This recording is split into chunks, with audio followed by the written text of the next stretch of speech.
To understand when to use these various semantic markup tags, it is helpful to have background information on the anatomy of a web page. To help out with that, I have made available a PDF under Module 2 and then Week 2 course materials. There's a PDF called Anatomy of a Web Page.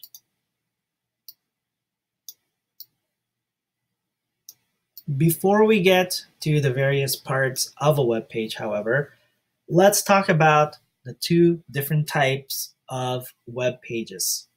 The first type is fixed width. The other one is a responsive type of web page. Fixed width pages, as its name implies, these are the ones that do not adjust their size, their width, no matter how big or small I make the browser window. An example of that I found is Southwest.com. This is the homepage to Southwest Airlines website. As I make it smaller, my browser window, things don't really move around very much. Just this graphic right here. And if I make it small enough, it will get to the point where I cannot see everything on this homepage. I would have to scroll left and right to see everything. This is an example of a fixed width website. Responsive pages, on the other hand, will respond to the browser window size. This allows for a seamless user experience regardless of screen size. You will have a good experience with responsive web pages regardless of whether you're looking from a desktop computer, a tablet, a smartphone, or whatever else kind of screen that can support looking at web pages. A good example of this one that you probably see a lot would be UCM's website. This is how it looks at this particular browser window size, but as I make it smaller, things start to move around. It is responding to the size of my web page, of my web browser. And when it gets small enough, this is what it would look like if I was looking at this from my smartphone.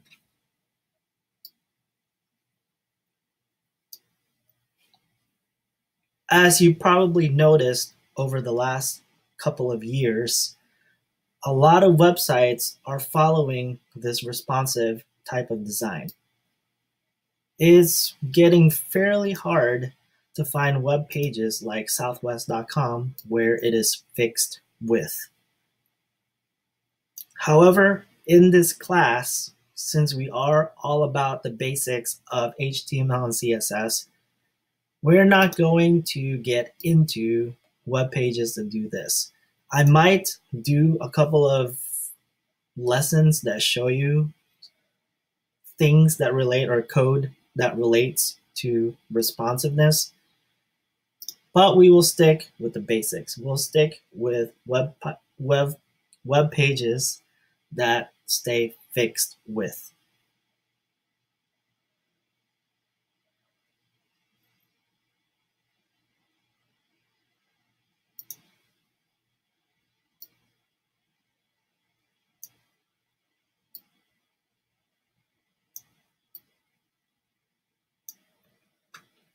If you're going to design a web page or a website that has a fixed width, you have to consider how wide to make it.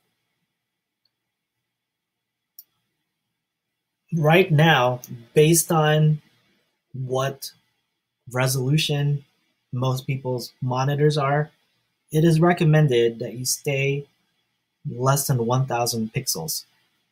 Otherwise, you will end up with a design where some people would have to scroll left and right to see everything. And when people have to do that, they get grumpy because it's considered bad design. So to be safe, Just stay less than 1000 pixels. Now for the height, that's not really an issue because people are used to scrolling up and down if they want to see more information. However, it is recommended that the top 600 pixels of your design be something that will give a user an idea of what your web page is about. And that's because a lot of people decide in less than 1 second whether they want to stick around or not. And when you consider the top 600 pixels, 570 to 600 pixels of your page, then you're designing above the fold. This analogy comes from the idea that when people see a newspaper that's folded in half, what you're seeing are the elements at the top half of this page. And that's going to be what would either make you want to read more or not. Same concept with web pages.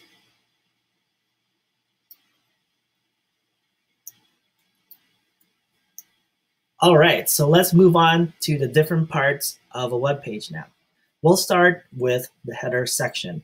This would be the top section of a website, and it usually is the entire width of this web page.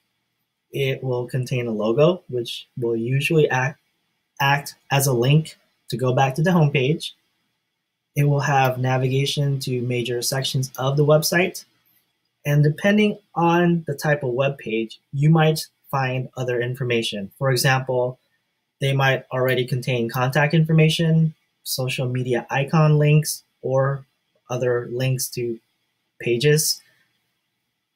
Then there might be photos.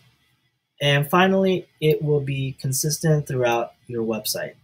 A good example of that would be UCM's website. It does go all the way across the width, no matter how big or small I make my browser window.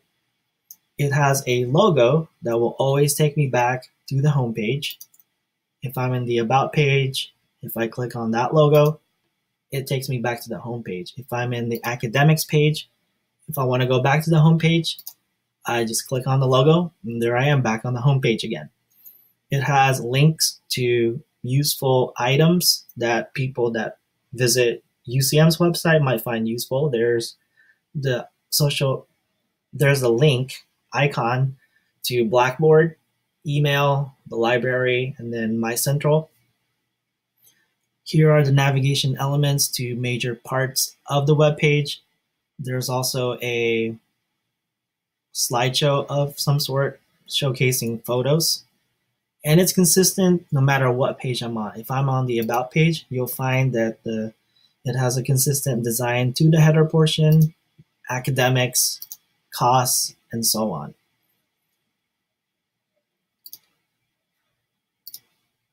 Next portion would be the content area. This would be what the page is all about, the meat of the page. It will have the type of information that people will be looking for. It may contain a sidebar or sidebars, or maybe it won't even have sidebars at all. Going back to the UCM website, the homepage, this would be what you would consider the main content. It has two sidebars, one on the left and one on the right. However, it is optional. You could have just one sidebar on the left or right, or you might not have any kind of sidebar at all. Now, speaking of sidebars,